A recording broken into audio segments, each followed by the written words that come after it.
그동안 공부했던 저녁 시간에 공부했던 주제를 저희가 이제 마쳤습니다. 그래서 새로운 주제를 가지고 좀 여러분과 함께 은혜를 나누고자 준비했습니다. 올해 저희가 원래 계획상으로는 흔들림 주제가 마치면 우리 본교회 정체성 문제를 좀 함께 살펴볼 계획이었습니다. 그러나 계속 좀 무거운 주제를 여러분이 함께 다루기 때문에 또 우리 교회에 주어진 현실에 필요한 말씀이 있어서 주제를 좀 바꿨습니다. 오늘 저녁부터 우리가 성경 가운데 나오는 한 장, 히브리서 11장을 좀 연구하고자 합니다. 오늘 저녁부터 시작해서 이런 주제로 좀 제목으로 함께 살펴보려고 합니다. 여기 9장을 처음에 언급했는데요. 오늘 저녁에 히브리 11장의 믿음의 위인들의 특징에 대해서 좀 살펴보고 그 다음에 이 주제가 조금 내용이 많습니다. 전체를 17장으로 구성을 좀 했습니다. 시간이 되는 데까지 좀 함께 살펴보면서 우리의 실질적인 신앙생활에 직접적인 도움을 좀 얻을 수 있는 시간을 갖고자 합니다. 오늘 저녁에 살펴볼 주제를 좀 먼저 보여드리겠습니다.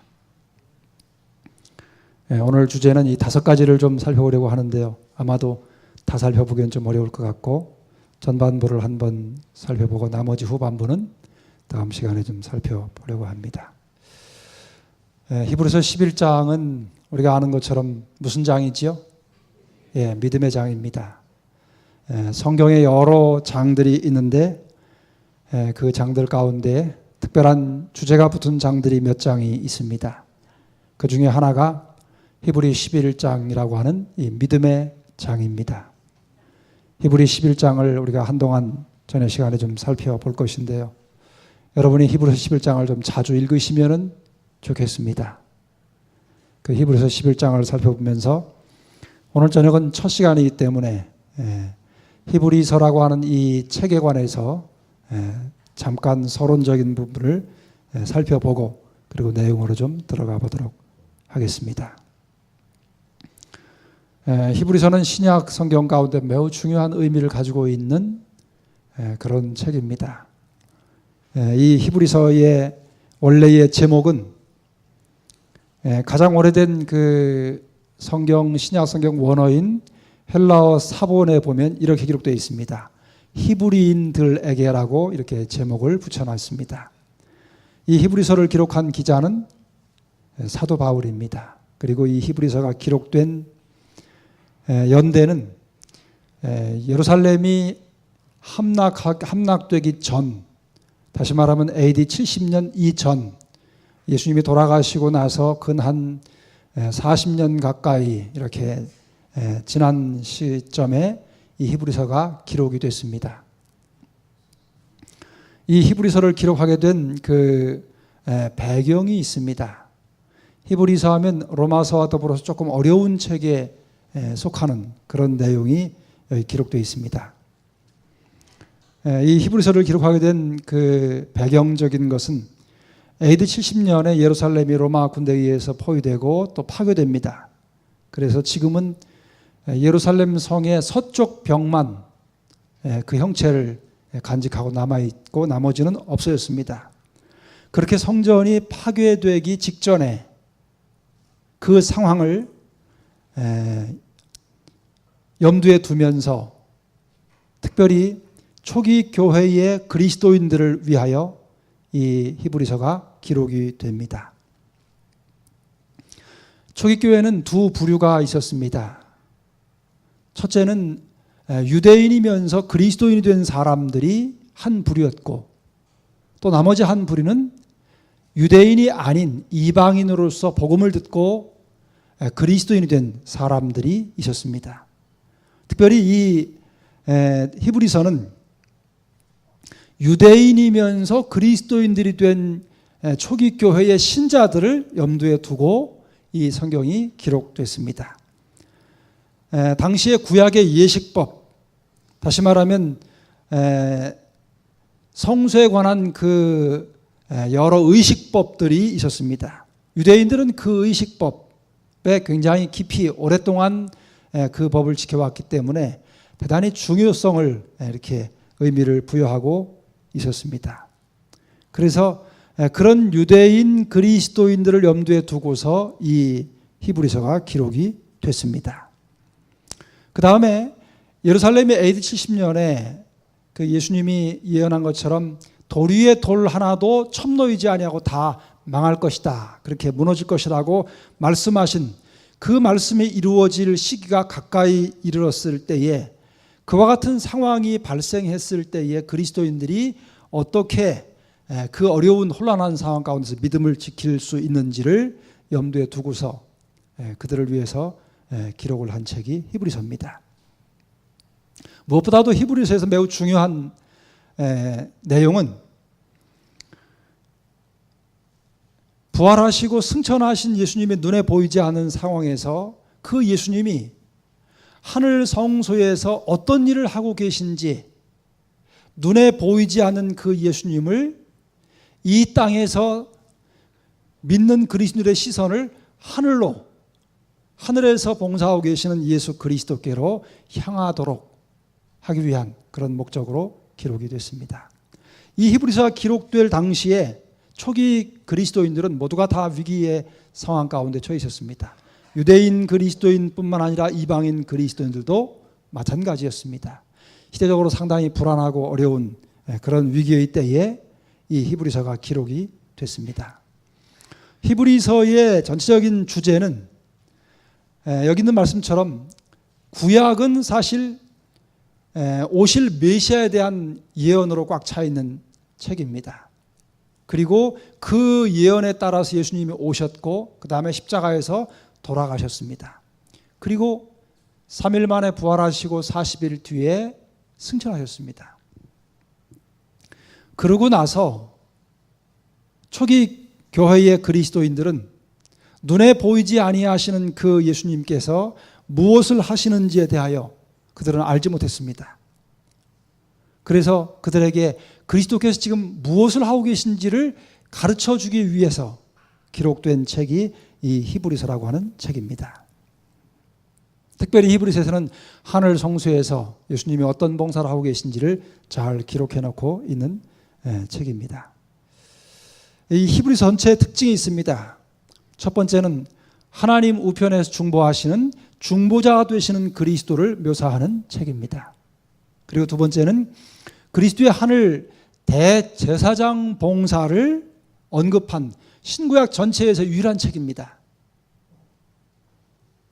이 히브리서가 없었다면 예수님이 승천하신 뒤에 하늘에서 어떤 봉사를 하고 계신지를 알 수 없었을 것입니다. 특별히 그 초기 교회의 그리스도인들은 많은 핍박과 어려움을 당했었습니다. 그런 상태에서 그들을 위하여 중보하고 계시는 그리스도께서 계시다고 하는 사실은 그들에게 얼마나 큰 위로와 용기가 되었는지 모릅니다. 신약의 여러 책들 가운데에 구약 성경 말씀을 가장 많이 인용한 책이 히브리서입니다. 그래서 히브리서를 읽다 보면 구약의 내용들이 아주 많이 기록되어 있는 것을 알 수 있습니다. 그리고 히브리서 전체가 13장으로 구성이 되어 있는데요. 그 뒷부분에는 어려운 시련 가운데 있는 그리스도인들을 어떻게 그들에게 믿음을 격려하고 그들에게 용기를 북돋워 줄 수 있는지 그와 같은 내용들이 히브리서에 기록되어 있습니다. 히브리서 전체를 크게 한 세 부분으로 나누어서 이해하면 히브리서를 쉽게 이해할 수 있습니다. 첫째는 1장부터 4장까지 그 내용은 비교입니다. 다시 말하면 유대교의 어떤 그 제도, 예를 들면 선지자들이라든지 또는 그 지도자들, 이들과 더 뛰어나신 그리스도, 예수 그리스도와를 비교하는 것입니다. 구약에 있는 또 유대교에 있는 많은 그 선지자들 또 지도자들보다 예수님이 훨씬 뛰어나신 분이라고 하는 사실을 비교하면서 그렇게 제시하고 있습니다. 지금 생각하면 우리는 당연하게 이 사실을 받아들이지만 그 그 당시에 성경이 기록될 이 당시에 예수님에 대한 그리스도인들의 이해는 그들이 오랫동안 그 유대 역사에서 있었던 그 훌륭했던 선지자들을 알고 있는 상황에서 예수님과 선지자들과의 관계에서 예수님이 그들보다 훨씬 뛰어나신 분이라고 하는 사실을 강조하는 일은 매우 중요한 의미를 가지고 있었습니다. 그 다음에 두 번째는 5장부터 10장까지는 대제사장이 되시는 그리스도의 그 자격과 또 하늘에서 어떤 봉사를 하고 계시는지에 대한 내용이 기록되어져 있습니다. 그리고 나머지 마지막 11장부터 13장까지는 그런 대제사장이신 예수 그리스도를 믿는 그 당시의 그리스도인들이 믿음으로 하늘에서 우리를 위해 봉사하시는 그리스도를 바라보고 믿음 안에 더욱 굳건하게 설 수 있도록 그렇게 권면하고 있습니다. 이런 내용이 히브리서 전체의 근간이 되는 내용들입니다.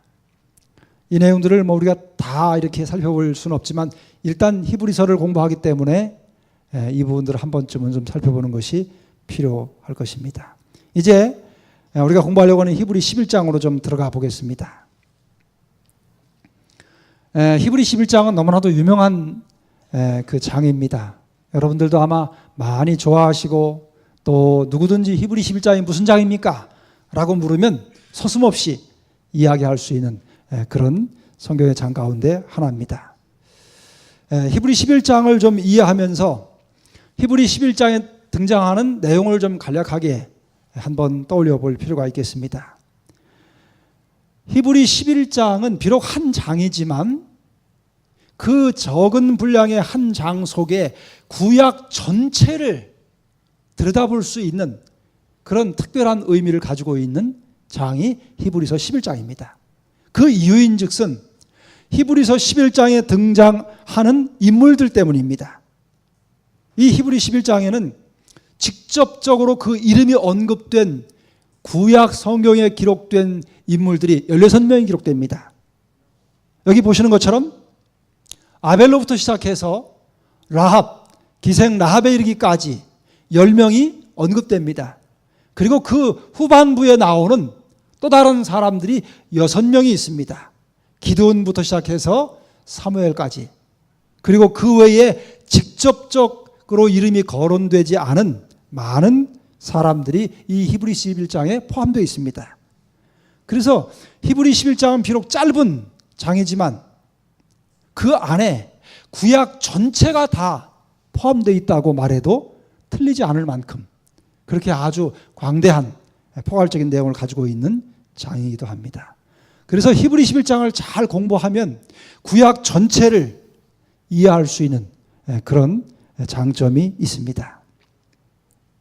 그래서 히브리 11장에 특별한 별명이 있습니다. 여러분, 사랑장 하면은 무슨 책 몇 장이지요? 고린도전서 13장입니다. 소망장 하면은 무슨 책 몇 장입니까? 소망장은 잘 모르시죠? 사랑장은 유명한데 소망장은 기억하십시오. 로마서 8장입니다. 여러분이 소망이 필요한 분들이 있다면 로마서 8장을 많이 읽으시기 바랍니다. 그 다음에 재림장은 무슨 책 몇 장입니까? 재림의 징조의 장이라고도 하고 마태이 24장, 그 다음에 히브리서 11장은 우리가 아는 것처럼 무슨 장이지요? 믿음의 장입니다. 그래서 우리가 그리스도인으로서 믿음의 생애를 살면서 믿음이 좀 필요하다고, 내 믿음이 더 확고하게 되기를 기대하시면 히브리서 11장을 깊이 읽고 연구하시면 큰 도움을 얻을 수 있습니다.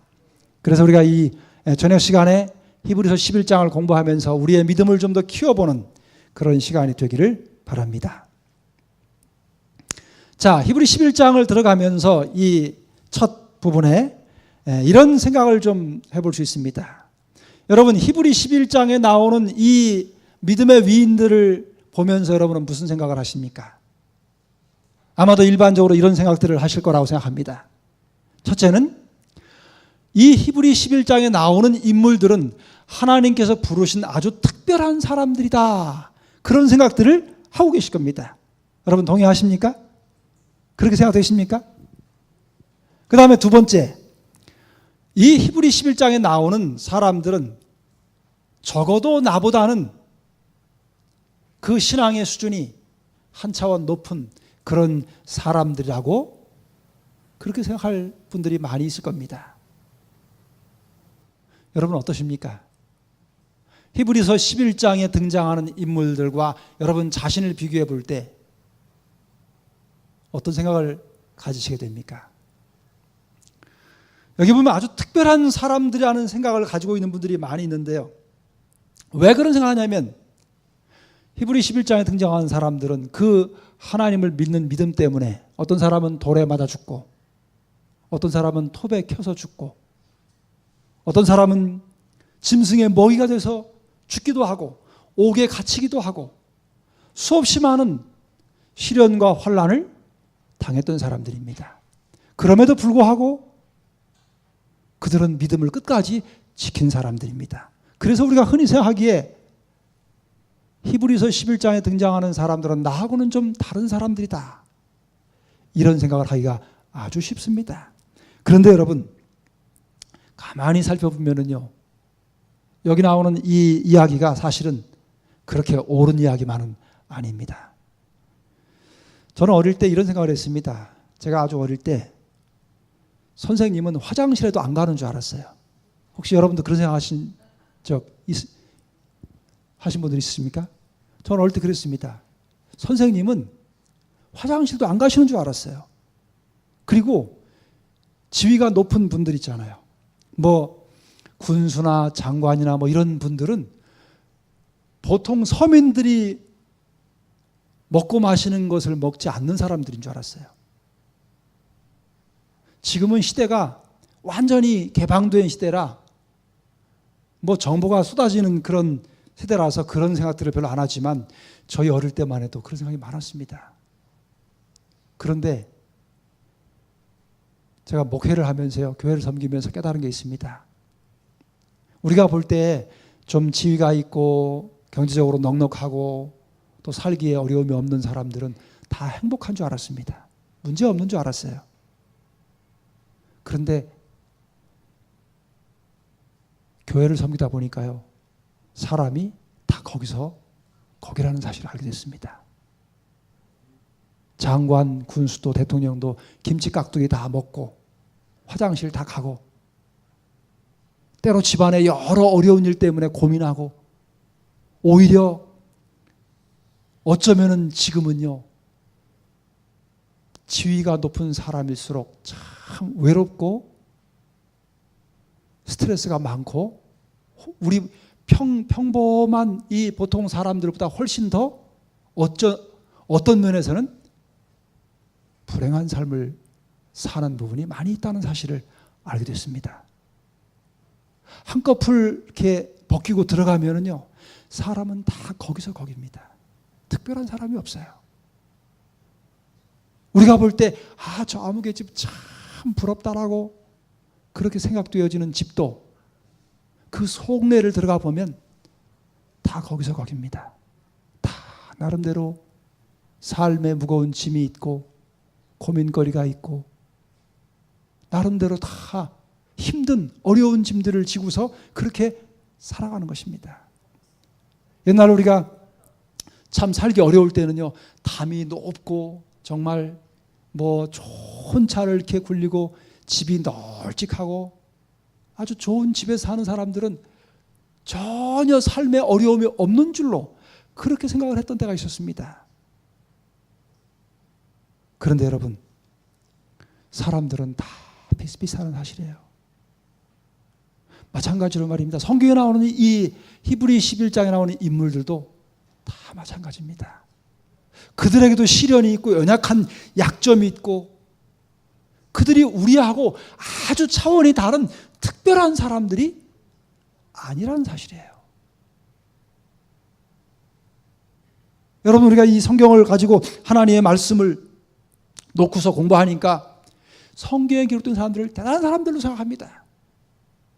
물론 그들이 믿음을 지키고 신앙을까지 지킨 면에서는 참으로 위대한 사람들이라고 우리가 그렇게 칭찬할 수 있습니다.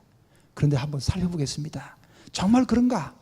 이 히브리 11장에 나오는 믿음의 사람들이 어떤 사람들인지를 살펴보면 우리의 생각이 달라질 수 있습니다. 한번 좀 몇 사람 살펴보려고 합니다.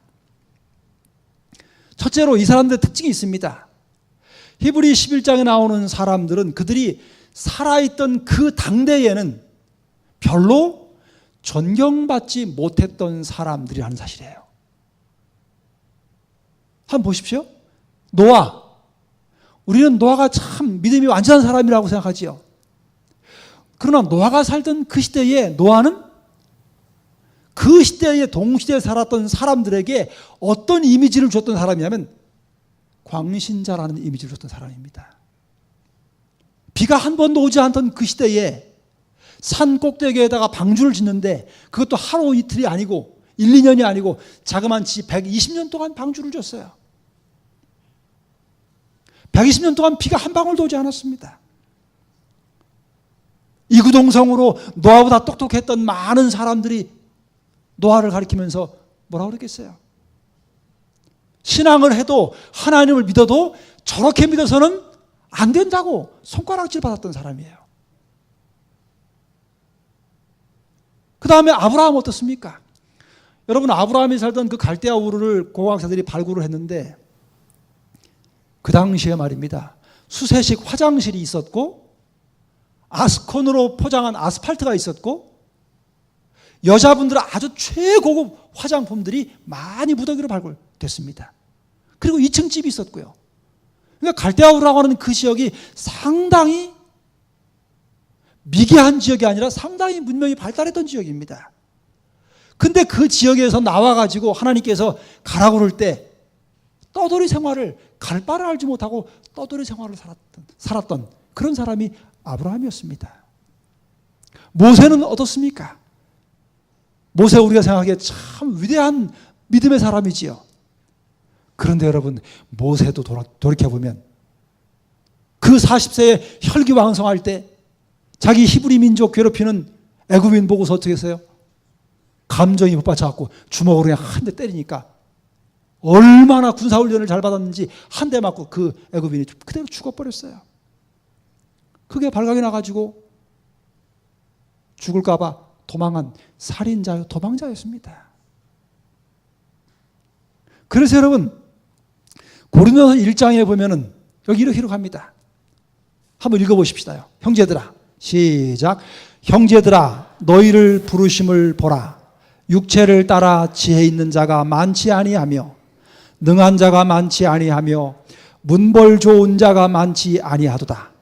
그러나 하나님께서 세상에 미련한 것들을 택하사 지혜 있는 자들을 부끄럽게 하려 하시고 세상에 약한 것들을 택하사 강한 것들을 부끄럽게 하려 하시며 하나님께서 세상에 천한 것들과 멸시받는 것들과 없는 것들을 택하사 있는 것들을 폐하려 하시나니 이는 아무 육체라도 하나님 앞에서 자랑하지 못하게 하려 하심이라. 여러분, 하나님께서 부르신 사람들은요, 특별한 사람들이 아니었습니다. 그들이 살았던 그 당대에 별로 존경받지 못했던 그런 사람들이 하나님께서 부르셨던 사람들입니다. 그뿐만이 아닙니다. 그 당대에 살았던 사람들이요, 특별한, 우리보다 수준이 특별히 한 차원 높은 그런 사람들이 아니었습니다. 우리처럼 아주 지극히 평범한 사람들이었어요.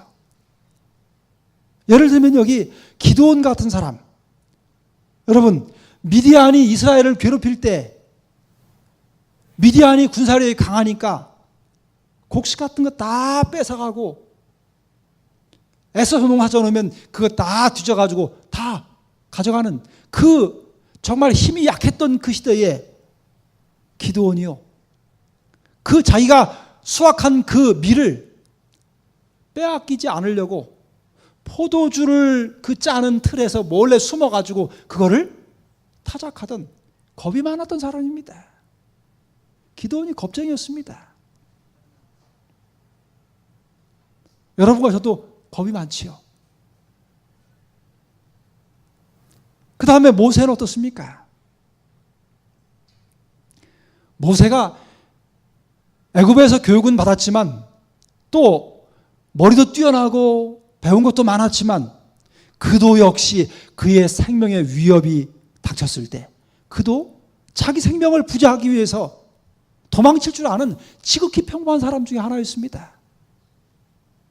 그래서 바로 왕이 모세를 잡아서 죽이려고 한다고 하는 사실을 알고서 모세가 왕자의 신분임에도 불구하고 36개 주행랑을 쳤습니다.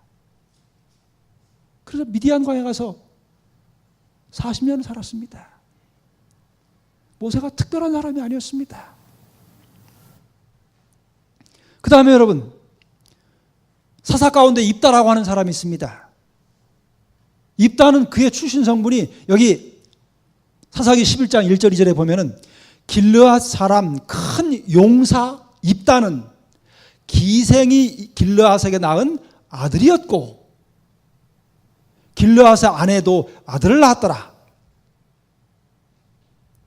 아내의 아들들이 자라며 입다를 쫓아내며 그에게 이르되 너는 다른 여인의 자식이니 우리 아버지 집 기업을 잊지 못하리라.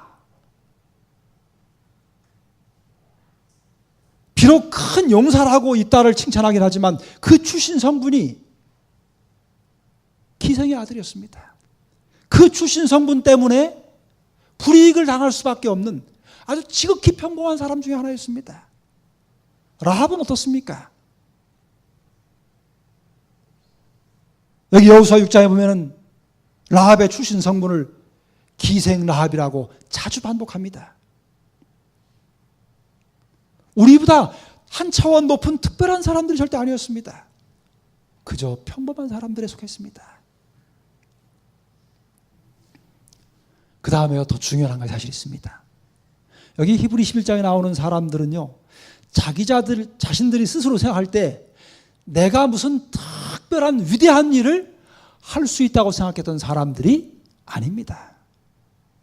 예를 들면 그 특별한 사명을 가진 사람 중에 대표적인 사람이 모세입니다. 근데 모세가 40세까지는 자기가 이스라엘 민족, 자기 동족을 해방시켜야 된다고 하는 사명감이 불탔습니다. 그런데 애굽인을 하나 죽이고 나서 미디안 광야로 도망한 다음에 40년 세월이 흘렀습니다. 80 노인이 됐을 때 하나님께서 모세를 부르셨을 때요.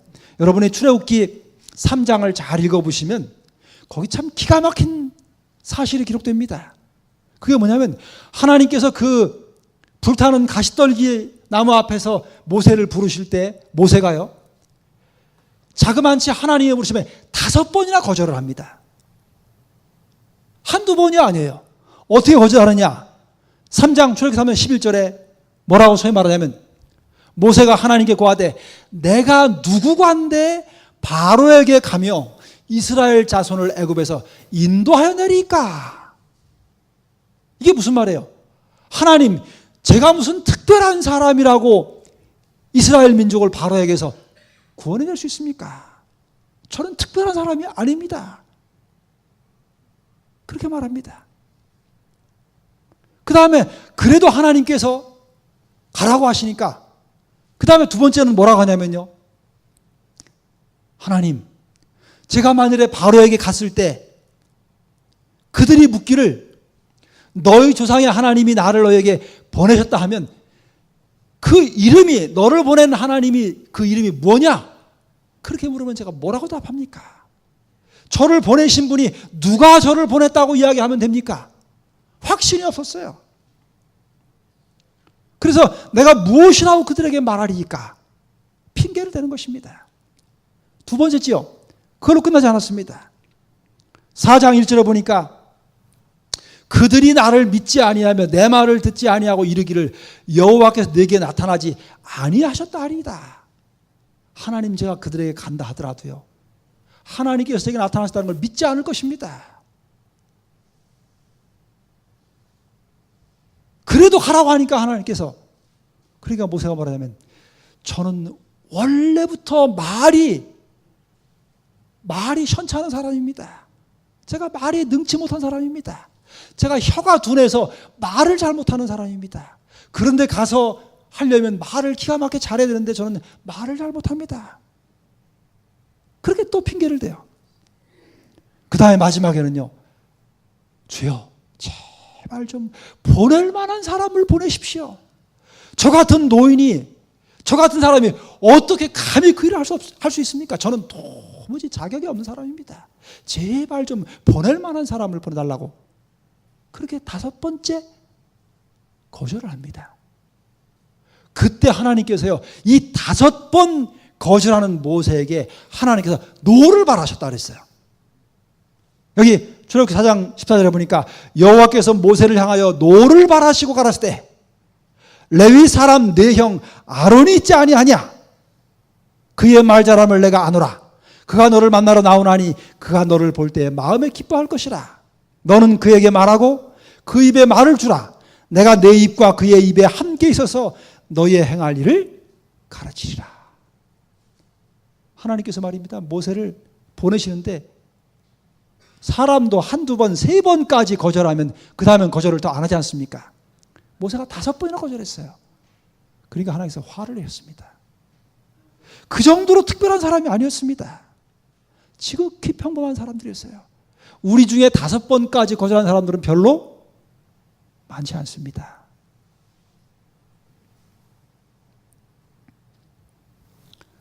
여러분, 그 다음에 아브라함 같은 사람 어떻습니까? 아브라함은요, 우리가 믿음의 조상이라고 부르지요. 아브라함이 참 믿음 있는 사람이지요. 그런데 그 믿음 있는 아브라함도요, 처음부터 믿음 있던 사람이 아닙니다. 그의 삶을 살펴보면 아주 끔찍스러운 그런 거짓말을 2번씩이나 했던 사람입니다.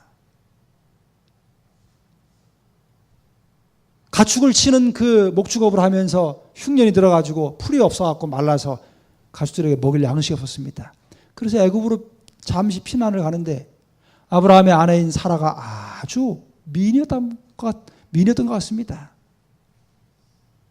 자기 부인이 미인이고 아이도 낳지 않고 하니까 처녀 같은 그런 아름다움을 가지고 있었습니다. 그래서 애굽으로 갈 때 아브라함이 두려워했어요. 아브라함은 부족의 족장이었고 애굽은 나라였습니다. 애굽 왕이 그 아리따운 자기 아내를 보고서 사라를 자기 아내로 삼기 위해서 자기를 해칠 것을 알고 자기 아내에게 누이라고 속이자고 제의를 해서 그렇게 거짓말을 합니다. 여러분, 성경에 기록된 내용이니까 그렇지 만일에 우리 중에 말입니다. 여기 결혼하신 우리 교우님들 남편이 아브라함처럼 우리 자기 아내에게 그렇게 제의를 하면은 그 제의를 받아들일 분이 여기 몇 분이나 있는지 모르겠습니다. 아마도 한 분도 없지 않을까 생각이 듭니다. 그런데 이런 거짓말을 아브라함은 2번 합니다. 아브라함이 믿음으로 의인이 되기 이전과 후에 동일한 거짓말을 애굽과 그랄에서 똑같이 합니다. 그 말은 무슨 말이냐면 아브라함도 지극히 평범한 사람 중에 하나입니다. 그 다음에 그것으로 끝난 것이 아니고 아브라함이요, 하나님이 주신 그 약속을 처음부터 확신 있게 믿었던 게 아니에요. 여기 보면은 창세기 17장에 보면은 하나님께서 아브라함에게 아들을 주시겠다고 그렇게 말씀하실 때에 아브라함이 그 사실을 제대로 믿지 않았습니다. 그래서 자기 아내의 그 몸종인 하갈을 통해서 낳은 이스마엘, 그 아들이나 좀 잘 건강하게 살게 해달라고 그렇게 하나님께 아뢰었던 그런 평범한 사람이었습니다.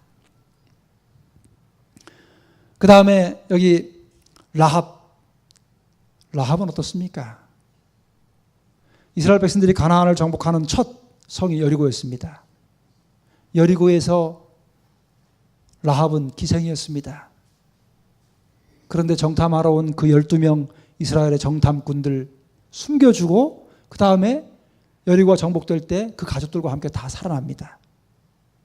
여러분, 라합이 아주 특별한 믿음이 있어서 이렇게 한 것이 아닙니다. 여리고에 살면서 보니까 이스라엘이라고 하는 히브리 민족의 애굽에서 나와가지고 광야를 다니는데 가만히 들어보니까 소문이 들려오기를 홍해 바다도 그냥 갈라져 갖고 걸어서 건너고 반석에서 물이 나와가지고 마시고, 그 백성들이 가는 곳마다 낮에는 구름 기둥, 밤에는 불 기둥으로 그 백성들을 보호하시고, 무슨 하늘에서 뭐 음식이 내려가지고 만나라고 하는 것을 그렇게 줘가지고 살고 하는 그런 이야기를 쭉 들어보니까, 이게 이스라엘 백성이 믿는 신이 자기가 믿는 신보다 더 크고 강한 분이라고 하는 생각이 들었어요. 그래서 라합이 들려오는 그 풍문을 듣고서 그 하나님을 신뢰하기 시작합니다. 그래서 그 정탐부들이 왔을 때 그들을 살려주는 것입니다. 다시 말하면 여러분과 저 같았어도 그렇게 했을 법한 일을 라합이 한 것입니다. 여러분, 히브리 11장에 나오는 이 믿음의 위인들은 우리와 별다른 특별한, 우리보다는 차원이 높은 아주 특별히 부름받은 사람들이 아니라고 하는 사실을 기억하실 필요가 있습니다. 그러면 이 사람들의 특징이 무엇인가? 이 히브리 11장에 나온 사람들은 그들의 삶의 형편이나 그들의 직업이나 그들의 처한 환경이 다 각기 달랐습니다. 신분도 달랐고 그들의 가지고 있던 위치도 달랐습니다. 그러나 많은 차이점이 있음에도 불구하고 한 가지 공통점이 있었습니다. 그것은 뭐냐면 눈에 보이지 아니하는 하나님을 보는 것처럼 믿는 믿음을 가지고 있던 사람들입니다. 그 공통점 때문에 이 히브리 11장에 그 이름이 언급된 것입니다. 여러분, 우리가 이제 히브리 11장을 공부해 들어갈 것입니다.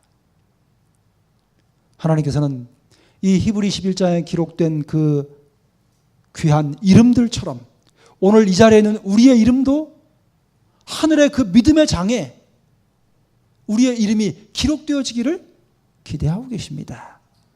그리고 우리도 그렇게 넉넉히 하나님의 주시는 은혜를 힘입어서 우리의 이름이 그 믿음의 장에 들어가기에 충분한 하나님의 넉넉한 은혜를 받을 수 있는 그런 사람들이고 그런 시대에 살고 있다고 하는 사실을 기억하시기를 바랍니다. 여러분, 용기와 희망을 가지십시오. 우리가 피차에 볼 때 서로 부족하고 연약한 점이 있음에도 불구하고 우리도 이 믿음의 장에 기록된 믿음의 위인들처럼 그런 믿음의 승리자들이 될 수 있음을 분명히 확신하시고 하나님을 의지하는 믿음 가운데에서 그렇게 아름다운 믿음으로 승리하는 그런 믿음의 삶을 사시게 되기를 간절히 바라면서 말씀을 마치겠습니다.